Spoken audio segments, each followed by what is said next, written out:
الله شافي الله كافي الله شافي الله كافي وإذا مرضت فهو يشفين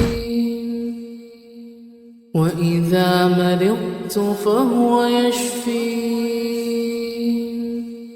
Hi, I am Said Shahid Jilani, natural medicine physician, clinical dietitian and nutritionist, clinical pathologist, cupping therapist.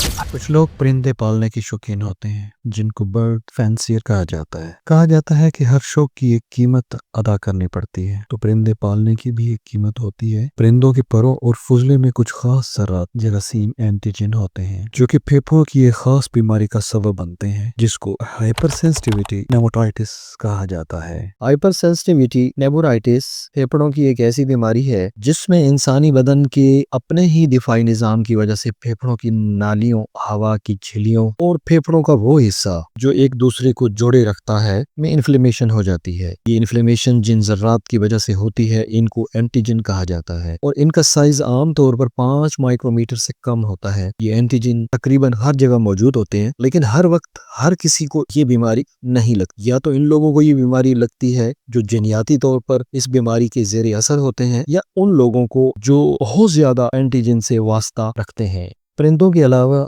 Hyper sensitivity نیموٹائٹس کی دیگر وجوہات بھی ہیں جس کی لسٹ وقت کے ساتھ ساتھ بڑھتی جا رہی ہے، جس میں ذمہ دارہ، فمنگ، زراعت سے وابستہ شعبہ۔ ذمہ داروں اور زراعت سے وابستہ دیگر افراد میں ہائپر سینسٹیویٹی نیموٹائٹس کی سب سے بڑی وجہ فنگس زدہ گھاس پھوس اور بھوسا ہے جس میں موجود اینٹیجن کی وجہ سے یہ بیماری لگ جاتی ہے۔ اس کے علاوہ زرعی آلات اور کیمیکلز کی وجہ سے بھی یہ ہائپر سینسٹیویٹی نیموٹائٹس کی بیماری ہو سکتی ہے۔ جانوروں کے ڈاکٹرز، پیرامیڈکس اور دوسرے ورکرز، غلہ اناج کا کاروبار کرنے والے افراد، آٹا، شوگر مل، بیکریز والے افراد، کباڑ کا کام کرنے والے لوگ، کاغذ اور وال بورڈ بنانے والے کارکن، پلاسٹک کی مصنوعات بنانے والے پینٹرز اور الیکٹرانک آلات بنانے والے ورکر، دھاتی آلات بنانے والے یا وہ افراد جو دھاتی پانی کے ساتھ رابطے میں رہتے ہیں، ٹیکسٹائل انڈسٹری میں کام کرنے والے افراد۔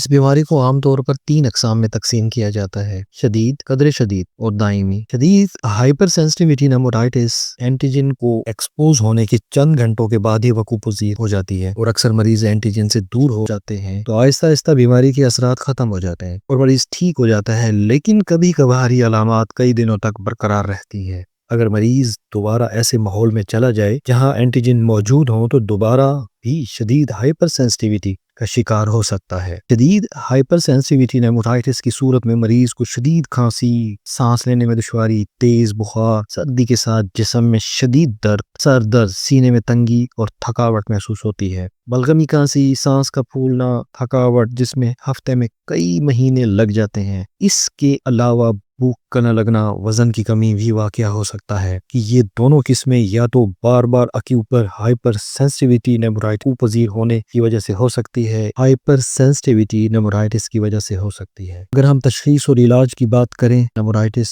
کی پر وقت تشخیص میں ہی اس کا علاج پوشیدہ ہے۔ نہ جلدی اس بیماری کی تشخیص کی جائے، متعلقہ اینٹیجن کو ہٹایا جائے، اس بیماری کا نہ صرف کنٹرول کیا جا سکتا ہے بلکہ اس کو جڑ سے اکھاڑ پھینکا جا سکتا ہے۔ لیکن جیسے جیسے وقت گزرتا جائے تو بیماری کا علاج نہ صرف مشکل بلکہ ناممکن ہو جاتا ہے، خاص طور پر پھیپھڑوں کے سکڑنے کی صورت میں۔ بروقت تشخیص کے لیے مریض کی تفصیلی ہسٹری لینے کے بعد ایکس رے اور دوسرے ٹیسٹ اور سی ٹی اسکین وغیرہ کرائے جاتے ہیں۔ ہائپر سینسٹیویٹی کا علاج طب یعنی قدرتی طریقہ علاج میں موجود ہے، تو اس کے لیے کسی کوالیفائڈ طبیب سے رابطہ کریں، بر وقت تشخیص کرائیں اور بر وقت علاج